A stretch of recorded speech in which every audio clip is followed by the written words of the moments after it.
Mas é um prazer estar aqui com você nessa noite. Muito obrigado a Dani e pastor Janderson pela oportunidade de estar aqui. É um privilégio poder estar com vocês. Obrigado também a Bárbara por ter vindo. Tenho aqui com vocês duas alunas que nós tivemos juntos na escola de missões.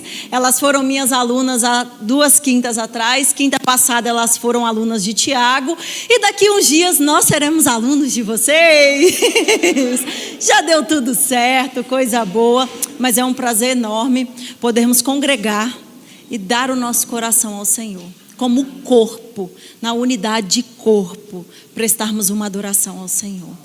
Essa noite eu queria falar um pouquinho com você, já que esse ano é o ano do crescimento, eu quero falar com você sobre a importância de crescermos espiritualmente. A importância de nos desenvolvermos e amadurecermos espiritualmente. Nós sabemos que quando nós nascemos de novo, o nosso espírito foi recriado. Nós passamos a ser uma nova criação. Nós temos uma nova vida em Deus e o Espírito de Deus foi derramado em nosso coração. Então agora nós precisamos começar a modificar a nossa maneira de pensar e mortificar os feitos do velho homem. Paulo vai falar em Efésios 4 sobre fazer morrer ou despojar da antiga natureza ou dos feitos do homem, para nos revestirmos de Cristo, para nos revestir da nova natureza, ou seja, uma nova maneira de viver, um novo padrão de comportamento, uma nova maneira de pensar, agir e manifestar, praticar. Então, quando nós falamos sobre a importância de crescer espiritualmente, nós estamos falando sobre essa prática diária rumo ao amadurecimento. Por quê? Todo crescimento coletivo, ele é resultado ou ele está ligado ao nosso crescimento individual. Porque se eu cresço espiritualmente, eu vou ajudar o ambiente onde eu estou inserido a crescer também. Agora, se eu não me desenvolvo espiritualmente, com certeza eu vou dar trabalho em qualquer lugar que eu tiver. Então, o crescimento como corpo, como igreja, também está associado ao nosso crescimento individual como filho de Deus. Nosso crescimento espiritual, a nossa maturidade. Sabemos que isso não é alcançado do dia para a noite.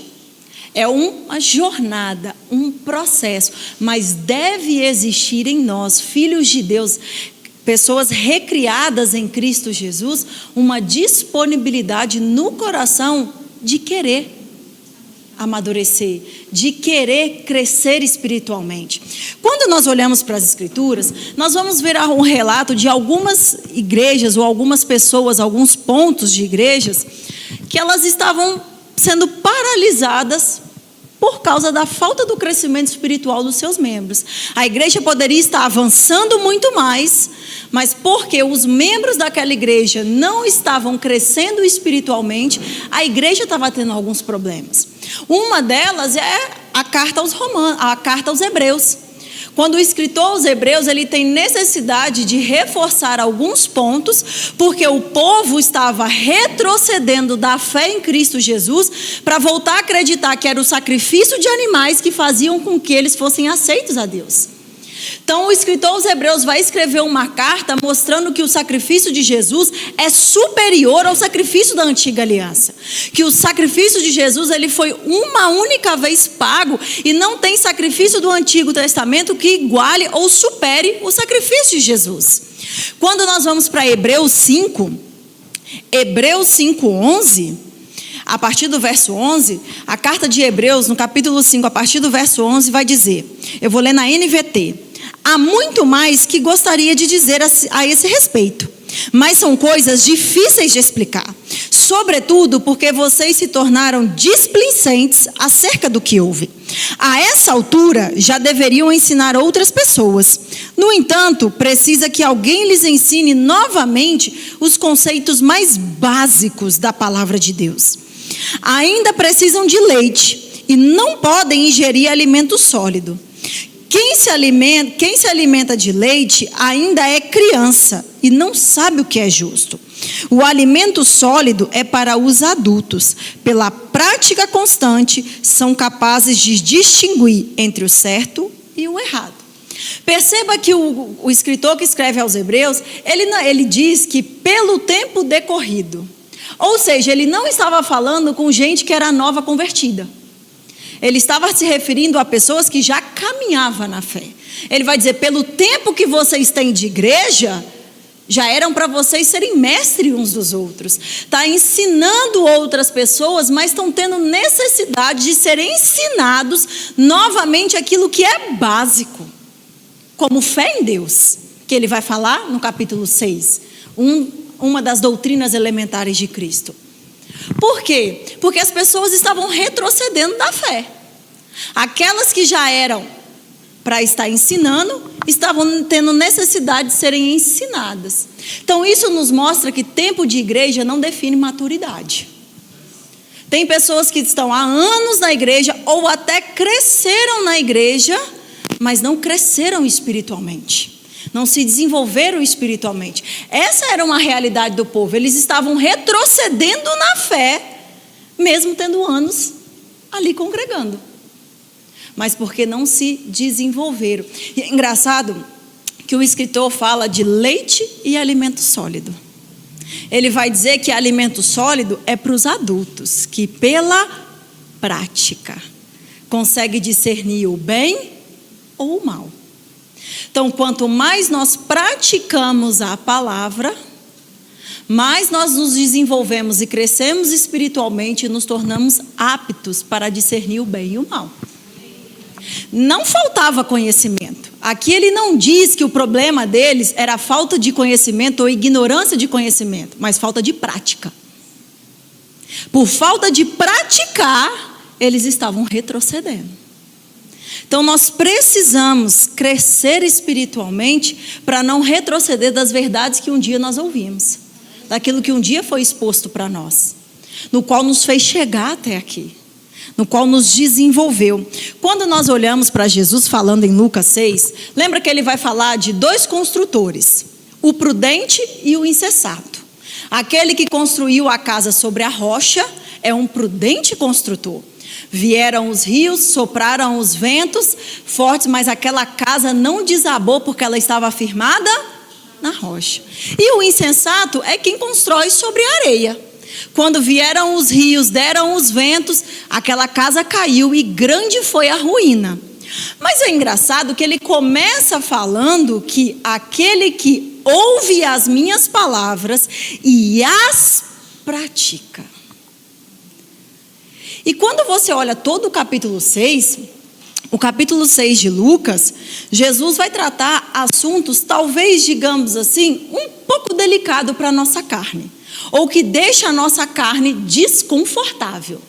Ele vai começar falando sobre que ele é o Senhor do sábado, ele vai fazer uma cura, e aí ele vai ser questionado se pode curar aos sábados, e aí ele vai continuar, ele vai chamar os 12, vai curar os enfermos, e ele vai começar as bem-aventuranças.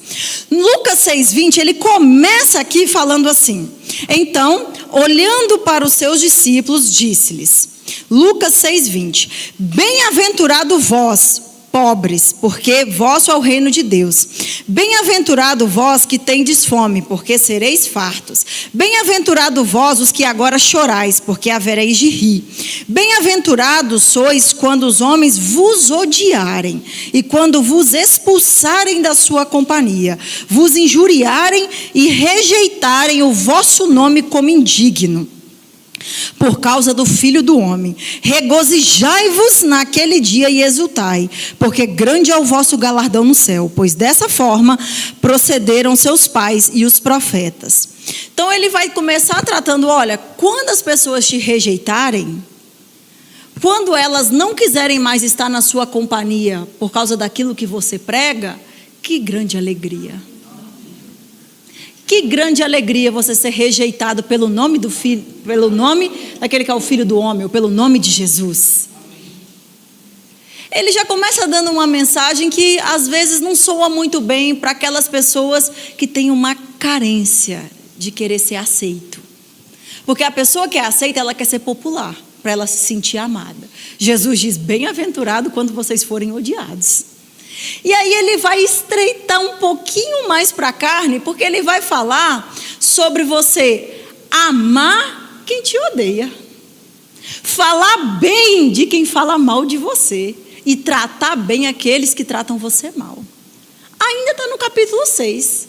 Ele vai dizer sobre você tratar bem, amar.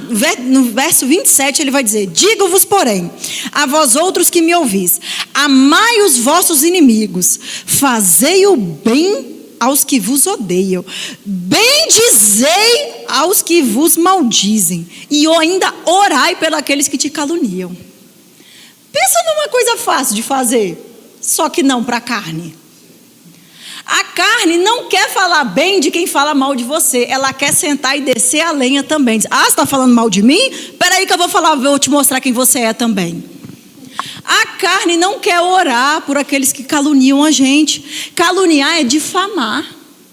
A carne não quer orar por quem difama a gente. A carne quer fazer justiça própria.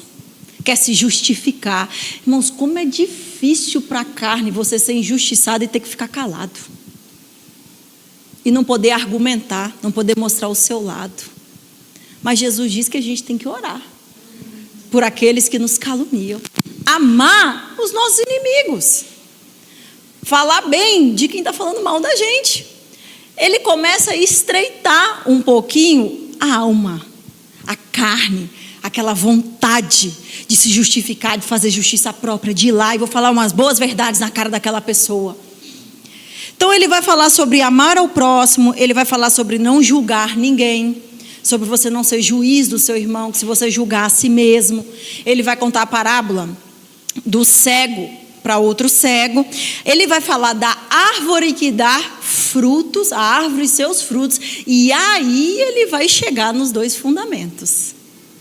Ele vai dizer: quem ouve tudo aquilo que ele disse, sobre amar o próximo, sobre orar por aqueles que caluniam, sobre não julgar os outros, sobre dar frutos, ele vai dizer: quem ouve as minhas palavras e as pratica, esse constrói a casa sobre a rocha. Então ele está falando de pessoas que amadureceram, cresceram espiritualmente. Outro exemplo que as Escrituras nos dá é a própria igreja de Corinto. Pensa numa igreja fervorosa. Pensa numa igreja afogueada. 1 Coríntios 1:17, 1:7, perdão. Paulo vai chegar a dizer que ali não falta nenhum dom. Nenhum dom faltava no meio deles. Pensa numa igreja que era fervorosa, que tinha manifestação dos dons em abundância. Mas se você olhar toda a carta de 1 Coríntios capítulo 1, no verso 11, ele foi informado pela casa de Cloe que havia contendas e divisões no meio da igreja. Então ele já começa a carta corrigindo a fofocaiada dentro da igreja. A brigaiada dentro da igreja. No capítulo 3, ele é ainda mais específico. Ele vai corrigir as pessoas que estavam brigando em torno de ministros. E não era uma questão de identificação. Era uma questão deles brigarem ao ponto de trazer divisão. Porque eu só recebo de Paulo. Não, eu só gosto quando é Pedro que prega. Não, eu sou de Apolo, porque bom mesmo é Apolo. Aí tem aqueles que, não, eu não preciso congregar, porque eu sou de Cristo. Não é? Não, eu não congrego, eu sou de Cristo, eu não sou de homem nenhum. Paulo vai corrigir esse pensamento e chama eles de carnais. Porque eles estavam discutindo ao ponto de criar divisão dentro da igreja. Quando você vai para o capítulo 5, Paulo vai corrigir a imoralidade dentro da igreja. Imoralidade tamanha que superava até o mundo gentil, a ponto de ter gente ali que estava possuindo ou dormindo com a mulher do pai. E a igreja estava aprovando. Eu não sei se você já parou para pensar, esses dias eu estava lendo sobre isso, o que era a imoralidade no tempo de Paulo. Porque às vezes a gente vê o mundo que a gente está vivendo hoje, e você há de convir comigo que tem muitas coisas explícitas, provocantes. Hoje em dia as crianças têm acesso à internet, a coisas da internet, ou até séries que é para 12 anos, com conteúdo extremamente explícito. Mas na época de Paulo não chegava nem perto ainda do que é hoje. Tamanha era a imoralidade. Por causa dos gregos, embora Paulo, na época de Paulo já fosse o Império Romano, mas os romanos trouxeram muitas coisas do Império Grego. E os gregos, eles tinham a imoralidade como cultural. Era cultural ser promíscuo. Era cultural. Na época de Paulo, não era uma época onde as pessoas tentavam esconder a sua moralidade. Era uma época que nem existia vergonha. Eles não tinham medo de fazer aonde estivesse. Tanto é que a imoralidade chegou a ser dentro da religião. Ela se associou à religião. Existiam na época prostituição para os deuses que eles adoravam. Então a imoralidade era muito. E era em todo lugar. E Paulo diz, dentro da igreja de vocês está tendo imoralidade pior do que lá fora. Que já não era bonito. O pudor e a inocência já não existia. A inocência não existia mais naquela época. E Paulo dizia que a igreja estava pior. Quando você continua lendo, no final do capítulo 5, ele vai dizer sobre quais comportamentos de irmãos que a gente não deve se associar. E ele ainda diz, eu não estou falando daqueles que estão no mundo, porque se assim fosse a gente tinha que sair do mundo. Eu estou dizendo daqueles que se dizem irmãos e praticam essas coisas. Ele não diz de quem já praticou, porque existe uma diferença de quem praticou, se arrependeu e mudou, de quem praticou, se arrependeu e vira e mexe pratica outra vez. No capítulo 6, ele vai falar de comportamentos que não têm herança no reino de Deus, inclusive, por quê? Porque nós somos templos do Espírito Santo. E ele vai dizer sobre como o nosso corpo tem que ser santuário do Senhor. O maior desafio do cristianismo na época era trazer essa cultura de decência no meio de uma imoralidade tamanha. Paulo, ele continua no capítulo 7 falando sobre o casamento. Ele vai instruir a respeito do casamento. No capítulo 8, ele vai trabalhar a idolatria, que era muito forte na época, sobre não sermos motivos de tropeço. Tanto que no capítulo 8, no verso 9, ele diz, vede, porém, que esta vossa liberdade não venha de modo algum a ser tropeço para os mais fracos. No capítulo 10, ele vai falar sobre fugir da imoralidade e da idolatria. No capítulo 11, ele vai precisar corrigir o comportamento da igreja perante a ceia. Porque no momento da ceia, em vez deles celebrarem o memorial, eles faziam grupinhos. Uns celebravam com outros e excluía outra parte. Se dizendo irmãos, tendo grupinhos preferidos. Não, eu vou ceiar aqui com a Bárbara. Como é o nome da irmã? Como? A Adiele. Eu e a Bárbara vamos ceiar aqui, vamos deixar a Adiele de fora. Falei certo? Vamos deixar a Adiele de fora. Fazendo grupinho dentro da igreja de Cristo. Então a gente vai ver no capítulo 12, ele vai falar sobre os dons, que era farto, não faltava nenhum na igreja. No capítulo 13 ele fala sobre o amor, sobre maturidade. E no capítulo 14 ele vai corrigir a liturgia de culto, porque eles tinham tantos dons, eles fluíam em tantos dons, que o culto deles chegava até não ter ordem. Pensa numa igreja fervorosa, mas carnal. Porque fluir nos dons não é termômetro de espiritualidade. Tem muita gente que flui nos dons, mas não anda em amor. Porque fluir nos dons, se você ler 1 Coríntios 12, é o Espírito Santo que manifesta, para um fim proveitoso. Fluir nos dons é para alcançar as pessoas, não tem a ver comigo. É o Espírito Santo agindo apesar de mim para tocar vocês, o povo, para tocar outras pessoas. Quantas pessoas, irmãos, eu já conheci gente, infelizmente, que fluía nos dons, era fervoroso, mas tinha um rastro de adultério quando saía do púlpito. Quantas pessoas que profetizam ou operam milagres e batem na mulher quando chega em casa? Isso é comportamento de quem é maduro em Deus? Então a gente nunca pode ficar impressionado demais com quem só flui nos dons, porque é uma bênção, o corpo precisa ser tocado. Mas às vezes a gente vê pessoas operando nos dons e a gente fica, ai meu Deus, essa pessoa quase glorificada. ao mesmo ponto que admiramos as pessoas fluindo nos dons, nós precisamos admirar aquelas que andam em amor. Que se doam umas pelas outras, que estão amadurecendo espiritualmente, crescendo espiritualmente. Paulo fala isso muito claro em 1 Coríntios 13, que a gente vai ler daqui a pouco. Então nós vemos uma igreja que estava deixando de crescer, como a igreja de Corinto, por causa da carnalidade do povo, mesmo sendo fervorosa.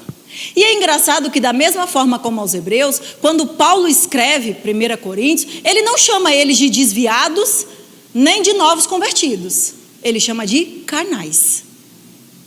Se você abre comigo em 1 Coríntios 3.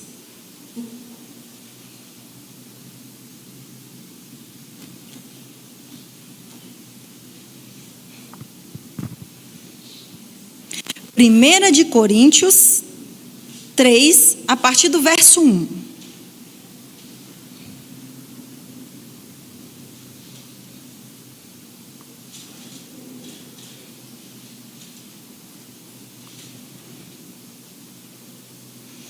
Primeira Coríntios 3, 1, Paulo vai escrever: Eu, porém, irmãos, não vos pude falar como a espirituais, e sim como a carnais, como a crianças em Cristo. Leite vos dei a beber, não vos dei alimento sólido, porque ainda não podeis suportá-lo. Nem ainda agora podeis, porque ainda sois carnais. Porquanto, havendo entre vós ciúmes e contendas, não é assim que sois carnais e andais segundo aos homens? Paulo está dizendo, olha, eu não pude falar a vocês como espirituais, como pessoas maduras, mas como carnais. Porque havendo entre vós contendas e divisões, não é evidente que sois carnais e andam segundo os homens? Por que isso é importante? Porque o nosso crescimento individual vai, de alguma forma, afetar o crescimento coletivo.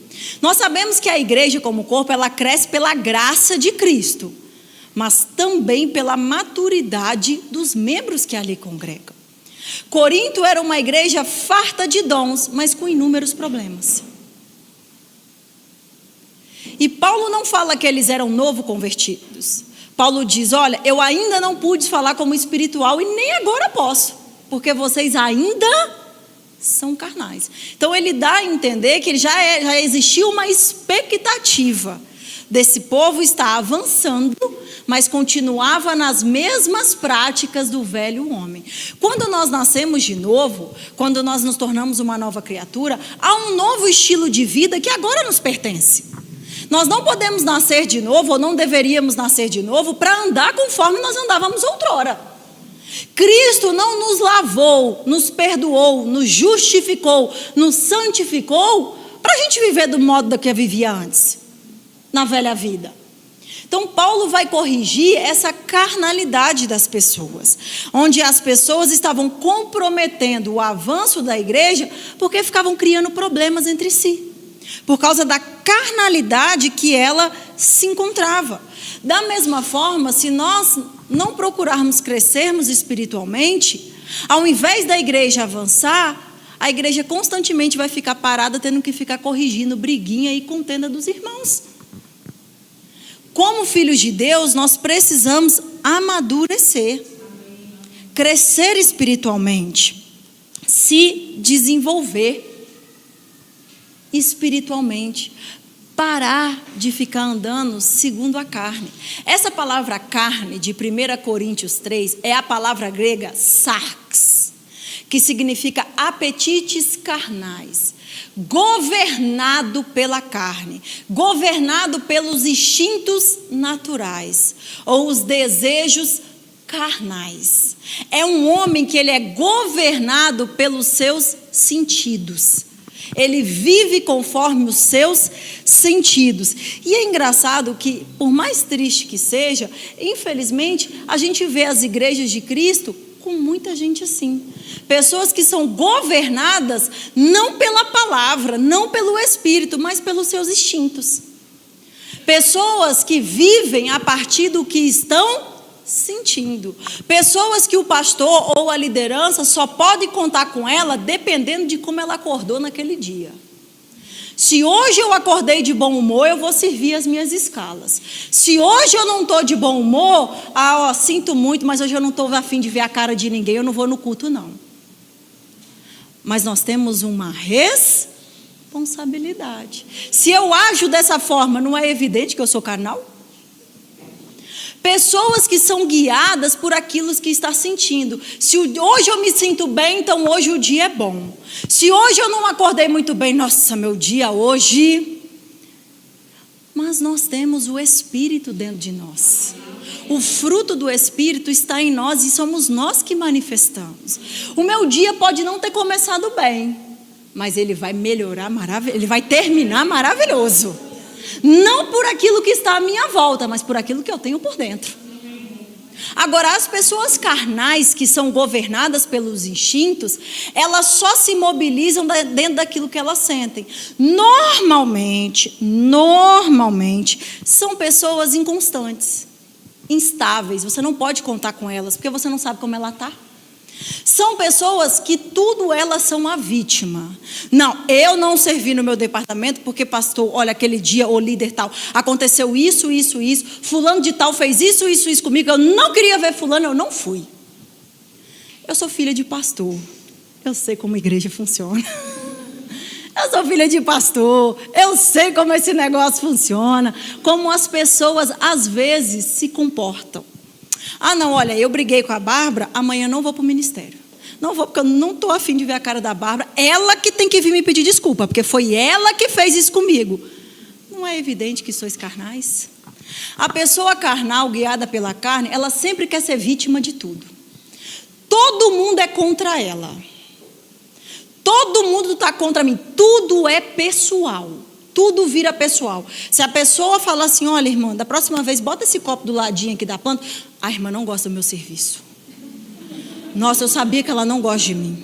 Eu sabia porque ela já me olhou estranho uma vez e agora está falando, com certeza ela tem uma implicância comigo. Tudo é pessoal. Tudo é contra ela. Tudo está ofendido. Não é evidente que sois carnais?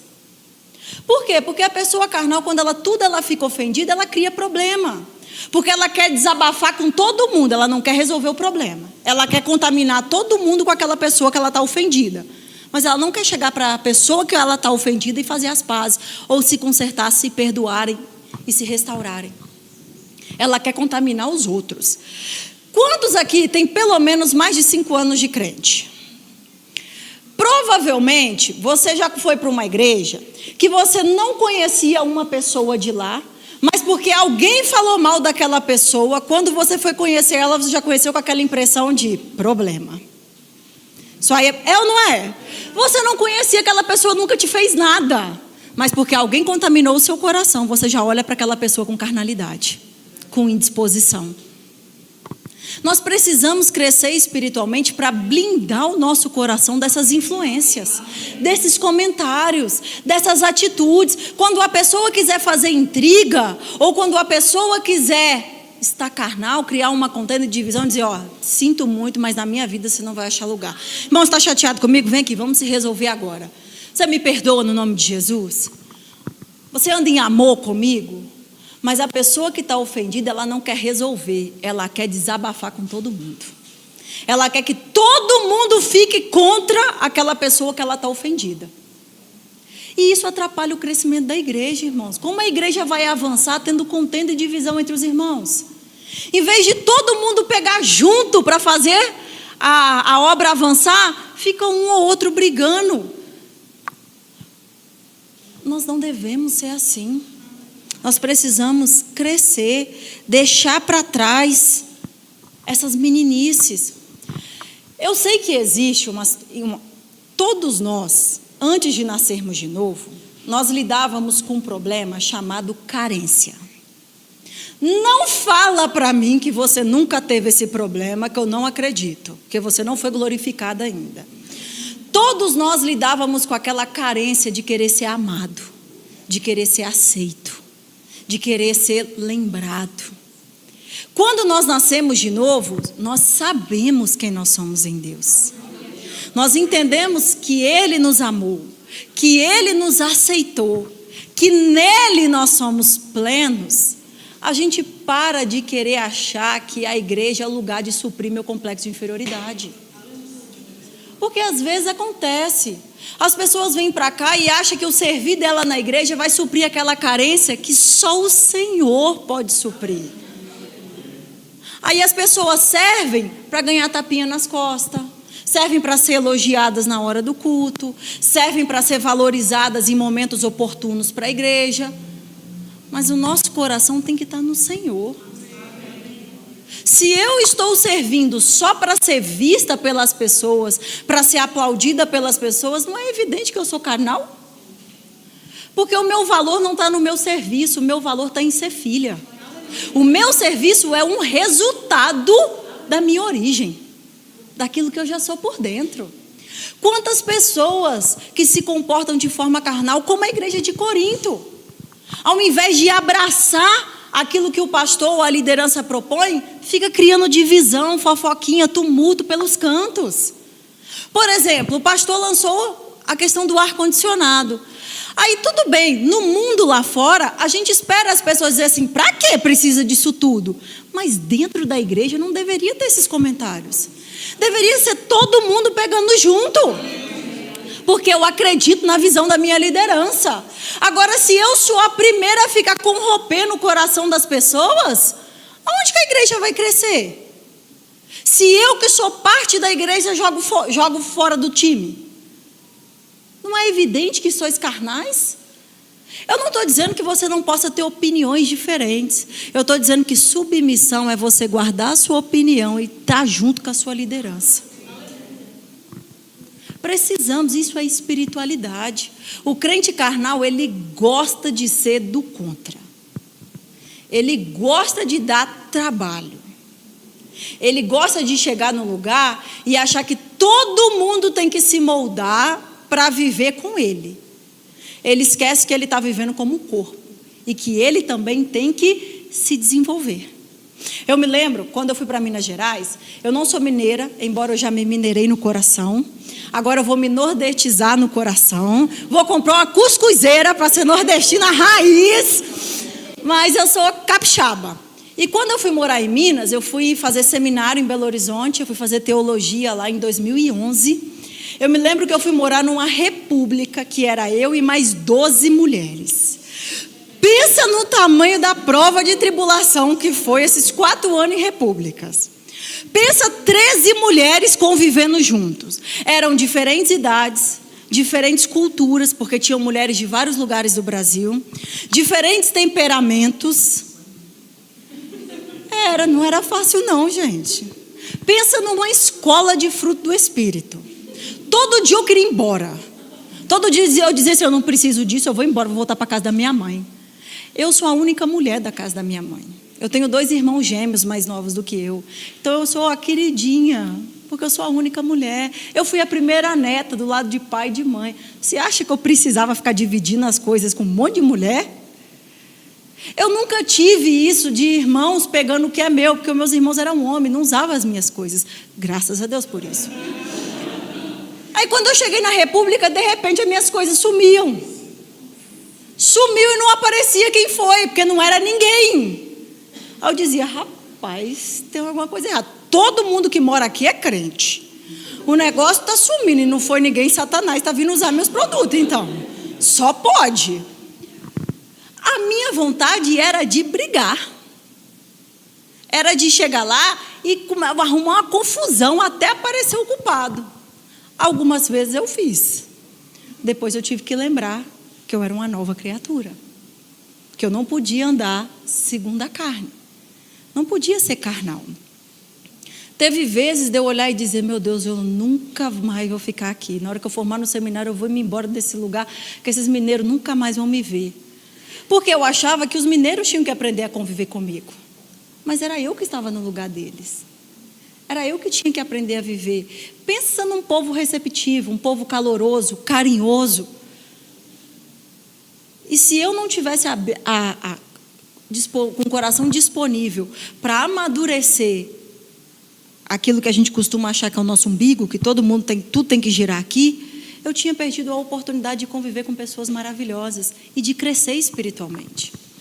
Olha só a bondade de Deus na minha vida. Todo dia testa meu fruto do Espírito e eu dele. Todo dia. Eu testo dele, ele testa o meu. Todo dia a gente tem uma oportunidade de amadurecer e crescer. Não ser carnal. Graças a Deus.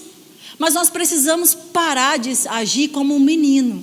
E entender que as pessoas que estão à nossa volta, por mais diferentes que sejam, sempre tem algo a nos agregar.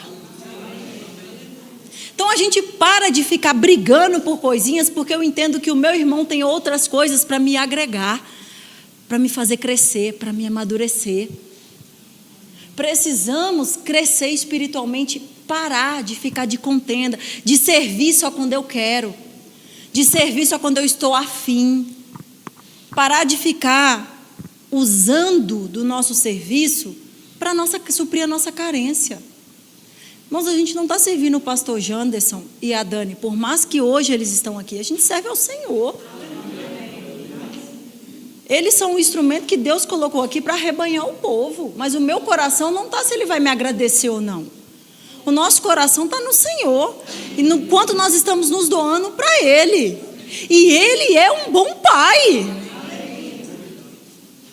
Nós não podemos servir só onde a gente quer. A gente tem que servir onde tem necessidade. Porque um dos sintomas da carnalidade é servir onde eu quero. Eu não gosto do departamento infantil. Eu gosto do louvor. Eu gosto de ficar no louvor. Eu não gosto do diácono ter que ir lá limpar o banheiro, não. Não gosto, eu gosto do louvor. A gente não serve onde a gente quer. A gente serve onde tem necessidade. Aonde é a necessidade da minha liderança? É lá que o meu coração tem que estar disponível. E mesmo que talvez você não tenha o talento específico para aquilo, vai ter uma graça disponível para você somar e fazer aquele serviço crescer e avançar. Mas nós não podemos ficar, não, isso eu não quero não. Pastor, aqui, pastor, você conta comigo até aqui. Aqui eu não quero mais não. A gente está com o coração disponível para ser útil aonde tem necessidade. Porque se a gente serve só onde a gente quer, não é evidente que somos carnais? Precisamos amadurecer. Precisamos ser pessoas espirituais. Sabe, o pastor, e eu falo isso como filha de pastor, ele já tem problema demais na igreja para ter que ficar lidando com a nossa carnalidade. Então, seja um instrumento de paz, de amizade, de pacificação, não de divisão. Não seja você mais um problema. A liderança já tem muitos problemas administrativos da igreja, às vezes problema no prédio, na obra, para ter que ainda parar tudo o que ele está fazendo para ficar ali empatando, apaziguando. Briga de crente velho, gente. Não é? A gente tem que crescer. Foi bem mineiro agora, não foi? Não é? A gente tem que crescer, tem que amadurecer. O nosso crescimento espiritual vai resultar na nossa convivência como coletivo. E a nossa convivência junto e o nosso serviço vai fazer o crescimento da igreja. Se a pessoa é a mais mal-humorada do prédio, é aquela pessoa que parece estar de mal com a vida, anda com a cara emburrada, não dá bom dia para ninguém, parece que já acordou chupando um limão logo cedo. Você acha que se o vizinho dessa pessoa tiver um problema e você convidar ele para ir para a igreja, ele vai vir? Que ele vai dizer, você é crente? Com essa cara? Ir para a igreja para ficar com a cara igual a sua? Nós precisamos ser pessoas amáveis. A espiritualidade, ela é manifestada pela forma como eu consigo manifestar aquilo que a palavra diz, independente do que eu estou sentindo. Independente do que as minhas emoções querem, do que ela está sentindo. Eu posso não estar me sentindo bem, mas eu não vou tratar a Bárbara conforme eu me sinto, e nem pelo que ela merece. Eu vou tratar por quem eu sou. Porque um dos fatores da carnalidade é as pessoas... Não, eu trato a pessoa como ela merece. Foi isso que ela me deu, é isso que ela vai ter de mim. Mas nós somos nova criatura. Dentro de nós não habita mais essa carnalidade. Nós deveríamos fazer morrer essa carnalidade. Eu não posso tratar as pessoas por como eu me sinto. Eu tenho que tratar elas pelo que a palavra diz. Por quem eu sou em Cristo. Isso é espiritualidade. É andarmos segundo a palavra. Ser espiritual, irmãos, não é ser glorificado. Não é ser a pessoa que anda quase no meio das nuvens, né? Eita glória, aquela pessoa que parece que você olha e fala assim, eita glorificado. Esse aí, ó, com certeza, se passar um anjo, leva na hora, sobe na hora. Não é. Não é aquela pessoa que tudo que você vai falar com ela, isso não é espiritualidade. Como nós vimos que espiritualidade não é medida pelo fluir dos dons, porque se fosse assim, a igreja de Corinto era um problema. Não faltava nenhum dom, mas era carnal. A espiritualidade, ela é medida pelo tanto que eu vivo aquilo que a palavra diz. Pelo quanto que eu estou disposto a me doar pelo outro, sem querer nada em troca. Pelo quanto que eu sou disposta a agir e reagir segundo a palavra, não segundo o meu temperamento. Porque tem gente que se esconde através disso. Eu sou assim mesmo porque eu sou colérica. Falei mesmo, pastor, briguei com a irmã porque eu sou colérica. Mas você é uma nova criatura. Eu sou uma nova criatura. A gente não pode ficar apegado nas coisas naturais para justificar a nossa carnalidade. Não, eu briguei porque eu sou carnal. Você quer ver igual a pessoa quando ela vai fazer as pazes com a outra? Ela quer fazer as pazes justificando que eu só errei porque a Daniele fez isso comigo primeiro. Ó, eu errei, mas eu errei porque você falou assim comigo. Não é mais fácil assim, Daniele, me perdoa, eu fui carnal. Você me desculpa, eu realmente errei com você, eu não precisava daquilo. Dói. Mas o ego e o orgulho não deixa. Agora, quando a gente é espiritual, a gente não tem problema em reconhecer, em ir atrás, em somar. Deixa eu ver como eu posso contribuir, como eu posso fazer as coisas acontecerem mais velozmente, como eu posso melhorar. A pessoa espiritual é aquela que consegue se manter bem, independente daquilo que acontece à sua volta. O que acontece, as circunstâncias naturais não afetam a sua fé, não abala a sua confissão, não abala a sua alegria, porque você sabe aonde você está alicerçado. O problema é que hoje em dia as pessoas têm muito conhecimento sobre Deus, mas não têm tanto relacionamento com Ele. As pessoas têm informação, mas não têm experiência, não têm vivência com Deus. Irmãos, quando a gente está conectado com Deus, quando você fala de uma forma grosseira, antes de você terminar a frase, já vem aquele negócio de você não devia ter isso, você foi carnal, não precisava ter falado assim. Antes de você terminar a grosseria, aquilo já brota no coração e você fala, por que eu fiz isso? Não deveria. Precisamos ter intimidade. Eu sei que a gente não tira a carnalidade do dia para a noite. Por isso que a palavra fala sobre renovarmos a mente, para deixar aquela antiga maneira de viver para trás. É um dia após o outro, é orando, lendo a Bíblia, praticando a Bíblia, tendo comunhão com Deus, nos apegando a Ele. Isso faz nos ter menos consciência das coisas carnais e mais consciência das coisas espirituais. É o nosso relacionamento. Hoje em dia as pessoas sabem muita coisa, mas não praticam. A gente chega para uma pessoa, às vezes a pessoa vem conversar com a gente e fala, eu estou com tanto problema, nossa, tanta circunstância na minha vida, uma coisa se levantando atrás da outra, tudo aí você fala, irmão, calma. Jesus disse que no mundo a gente vai ter aflições, mas tem alegria, tenha bom ânimo, Ele já venceu o mundo. A pessoa olha na nossa cara e fala assim, eu sei. Não é? Ela olha e fala assim, não, irmã, eu sei o texto, eu sei o versículo, fala até onde está. Mas não está vivendo a altura daquilo. Porque uma coisa é você ter informação, outra coisa é você praticar. E a prática é a gente dominar a carne. Eu não preciso estar sentindo alegria para andar em alegria. Eu preciso fazer o meu corpo e o meu cérebro entender que ele é dominado pelo Espírito. A neurologia, ela já fez um estudo que mostra, a neurociência, que o seu cérebro acredita naquilo que você fala para ele. Se constantemente você fala, eu estou triste, que a minha vida não vai dar certo, que nada dá certo na minha vida, que tudo dá errado, ele vai acreditar no que você diz. Agora você pode estar passando no pior problema de todos. Se você diz: Pai, em Ti eu estou segura, eu posso andar em alegria, nada vai roubar a minha paz, eu vou viver os melhores dias da minha vida, o meu melhor tempo em Deus vai começar agora. Satanás vai ter que ver eu passar por cima disso e ele não ter achado o lugar que ele queria na minha vida. O seu cérebro também acredita. Isso é espiritualidade. Eu agir e reagir conforme a palavra de Deus, andando em amor. Abre comigo 1 Coríntios 13. Eu quero ler esse texto com você.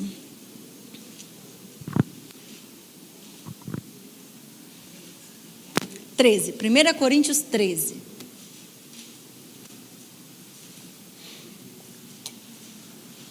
Eu vou ler esse texto na versão Phillips.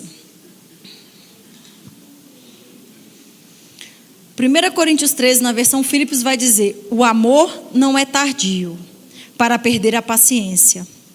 O amor sempre procura uma maneira de ser útil.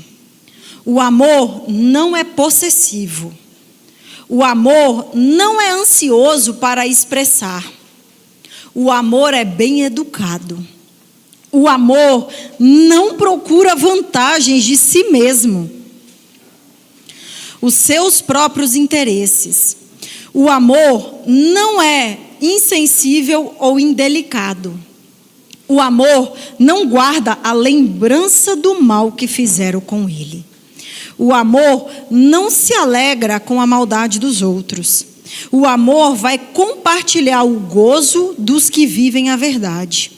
O amor tem uma paciência infinita. O amor não desconfia. O amor tem confiança sem limites. O amor não vai enfraquecer a sua esperança. O amor pode durar mais do que qualquer coisa. O amor nunca falha. Um ótimo termômetro para a nossa espiritualidade, para saber se a gente é espiritual ou carnal, é como nós estamos andando em amor. Se eu estou buscando os meus próprios interesses, o que eu faço na igreja é visando o meu próprio interesse ou o meu amor às pessoas? Se o que eu faço a outro é para obter vantagem própria, porque a Bíblia diz que o amor tem uma paciência infinita. Como está a nossa paciência uns com os outros? Porque ter paciência com o pastor, todo mundo tem. Agora, ter paciência com os colegas ali de trabalho, de equipe, nos nossos departamentos, às vezes deixa a desejar. Paciência com o nosso cônjuge, com a nossa família. O amor tem paciência infinita. O amor não desconfia. Hoje em dia, gente, o mundo está tão carente de bondade que qualquer boa ação que alguém faz, a pessoa já fala assim: ih, o que vai querer em troca? Ih, vai me pedir o quê? É ou não é? Às vezes o marido vem todo ali cheio de chamego, fazer uma coisinha diferente e fala assim: ih, está querendo alguma coisa. Por quê? Porque carece de bondade. As pessoas vivem desconfiadas. Mas quem está alicerçada naquele que é o amor, não anda em desconfiança. Confia. Precisamos ser pessoas espirituais, pessoas que não só não dão trabalho, mas são as primeiras que estão disponíveis a se doar, a servir, a amar, sem querer nada em troca, sem levar vantagem, sem ter proveito, com paciência. Irmãos, pensa numa pessoa que todos os dias me ensina sobre paciência, é o meu marido. Porque o nosso jeito é um óleo e vinho. Ele é todo tranquilão, calmo, e eu sou aquela que eu estou ligada no 220. E às vezes ele fala assim comigo: para que você está se estressando com isso, Ila? Põe o pé no freio. Não precisa disso, vai mais devagar. E eu fico: como que ele consegue ir mais devagar? Como? Mas quando eu desacelero, eu vejo o bem que isso me faz. Às vezes ele fala assim: você quer resolver tudo de uma semana em um dia? Eu falo: é mesmo, eu quero, porque eu quero ficar livre daquilo logo. E ele fala: faz uma coisa de cada vez e desfruta todo o resto do dia. Ele me ensina isso diariamente. Se teve uma das coisas que eu mais aprendi com ele, foi aprender a sofrer o dano. Porque ele dizia para mim assim: você vai se justificar para quê? Deixa que os seus frutos mostrem quem é a verdade. E eu dizia, eu quero ir lá falar a minha versão. Eu vou lá mostrar o meu lado. As pessoas têm que me ouvir. E ele dizia, para quê? Vai fazer a coisa resolver ou vai alimentar mais raiva? Deixa para lá. Aí tem hoje que tem coisa que eu já falei assim, eu vou deixar para lá, porque se eu falar para o Tiago, eu já sei o que ele vai me aconselhar, então eu já vou deixar antes, para não ter problema. Mas espiritualidade, ele me ajudou a ser uma pessoa melhor. A gente vai fazer 9 anos de casado. Tem 9 anos que nós estamos amadurecendo e crescendo. E a nossa casa é um reflexo da nossa espiritualidade. Porque na igreja todo mundo é santo. Todo mundo levanta a mão, adora ao Senhor e é santo. Mas como nós tratamos uns aos outros? Porque quando o pastor vai na nossa casa, todo mundo é amorzinho dali, lindinho de lá, bota as melhores coisas que a gente tem em casa para servir o pastor. Mas e os nossos? O Tiago conhece a minha melhor versão e a minha pior versão. E está comigo todos os dias. Porque ele acredita que eu posso ser uma pessoa melhor apesar dos meus defeitos. E defeito é diferente de caráter. Caráter tem que ser tratado. Defeito você ainda consegue conviver. Você consegue conviver, você aprende, apesar de não ser legal, mas existem pessoas que são desorganizadas. Você consegue conviver com uma pessoa desorganizada, mas você não consegue conviver com uma pessoa mentirosa. Porque não há confiança. E às vezes a gente coloca como defeito falha de caráter. E não é. Mas os nossos de casa, eles são aquelas pessoas que constantemente nos oferecem a oportunidade de ser espiritual, porque ele nos oferece a oportunidade de andar em paciência. Irmãos, quantas vezes eu tive que me olhar no espelho e dizer para mim mesmo, você é mansa, você é uma mulher mansa, você tem domínio próprio, você é mansa, guarda a sua opinião para você. Se a sua opinião vai criar confusão, guarda ela para você. Eu tive que falar isso para mim. Guarda essa opinião para você, porque a sua opinião vai gerar mais problema do que pacificação. Você é mansa. Porque na hora da pressão, se você não lembrar do que a palavra diz, a sua carne vai fazer o que ela está acostumada a ter feito a vida inteira. Então você tem que trazer a palavra para fora, para ser uma pessoa espiritual. A pessoa espiritual, ela não toma decisões no impulso, porque ela sabe orar. E sabe que o Espírito Santo traz resposta para tudo quanto é crise que há na nossa vida. As pessoas espirituais, elas não são impulsivas, reativas. Elas são ponderadas nas suas decisões, nas suas palavras. Precisamos crescer espiritualmente para trazer o crescimento da igreja. Para que todos possamos crescer como um corpo. Abre comigo e para finalizar eu quero ler com você o texto de Romanos 12.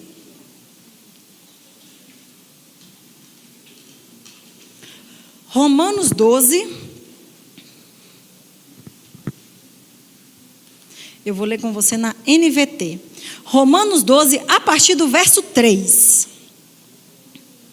A gente conhece o verso 1 e 2, mas eu quero ler com você a partir do 3.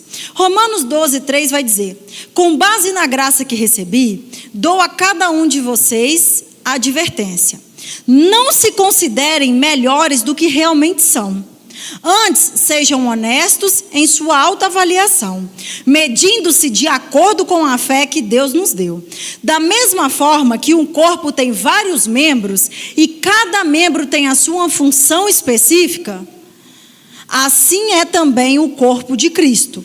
Somos membros diferentes do mesmo corpo e todos pertencemos uns aos outros. Deus, em sua graça, nos concedeu diferentes dons. Portanto, se você tiver a capacidade de profetizar, faça-o de acordo com a proporção de fé que recebeu. Se tiver o dom de servir, sirva com dedicação. Se for mestre, ensine bem. Se o seu dom consiste em encorajar pessoas, encoraje-as. Se o seu dom for contribuir, dê generosamente, ou dê com generosidade. Se for de exercer liderança, lidere de forma responsável. E, se for o dom de demonstrar misericórdia, pratique-o com alegria. Ame as pessoas sem fingimento. Odeiem tudo que é mal. Apeguem-se firmemente ao que é bom. Percebe que Paulo fala de muitos outros dons que vão além dos dons ministeriais. Às vezes os membros acham que a igreja existe só nos 5 dons ministeriais: o pastor, o apóstolo, o profeta, o evangelista e os mestres. Mas cada um de nós temos uma função como corpo. Da mesma forma, Paulo está fazendo uma comparação com o nosso corpo natural. O nosso corpo não tem vários órgãos? Cada um funciona individualmente, mas eles também funcionam coletivamente para o nosso corpo ficar saudável. Muitas vezes há uma briga enorme entre o cérebro e o coração, porque normalmente são os órgãos mais falados ou mais dignos de cuidado. Pouco se fala do pâncreas, que é um órgão desse tamanhozinho, pequenininho, fica escondidinho, mas se ele inflamar, meu amigo, pode começar a orar, porque só milagre.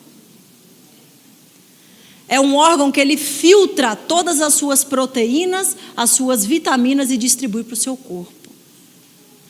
Estudos mostram, não que isso seja a nossa realidade, porque nós desfrutamos de saúde, que o câncer de pâncreas é o que mata mais rápido. Mas ninguém fala dele, porque ele não é tão grande, não é tão popular. Mas se ele parar de funcionar, ele compromete todo o corpo. Às vezes a gente fica aqui, ai meu Deus, queria tanto pregar, ai queria tanto cantar, queria tanto... Mas há o dom de Deus na sua vida em outras áreas que também tem necessidade na igreja. E a sua maturidade espiritual vai parar de querer ficar naqueles lugares para suprir a sua carência, para te colocar nos lugares onde você pode ser efetivo. Eu só estou aqui pregando hoje porque teve pessoas que chegaram mais cedo para limpar os banheiros, para organizar as cadeiras, para varrer, para cuidar das crianças, para que você pudesse estar aqui recebendo de Deus. Não tem maior ou menor. Todos somos importantes no corpo. E para a igreja crescer, se desenvolver, frutificar, eu e você precisamos crescer espiritualmente. Ninguém quer ficar num lugar onde tem briga e confusão. Ninguém quer. Então nós precisamos amadurecer para somar. Você é importante.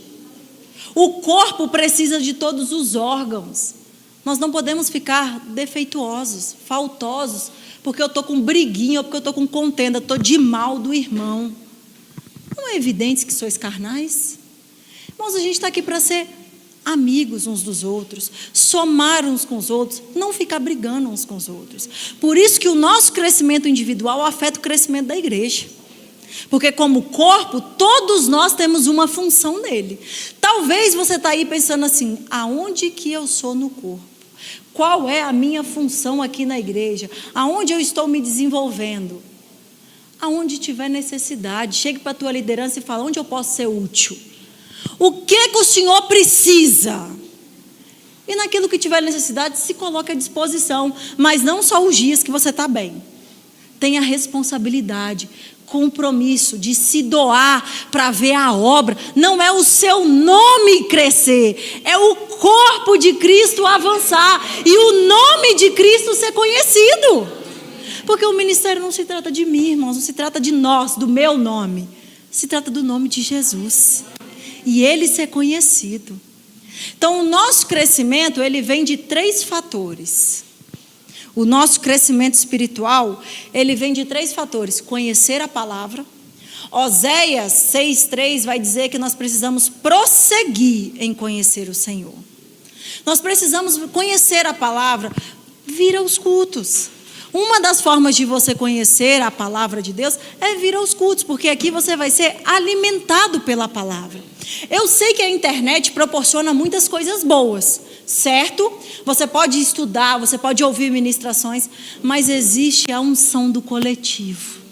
Coisas que são liberadas, disponíveis nesse ambiente, no momento que nós nos reunimos como corpo.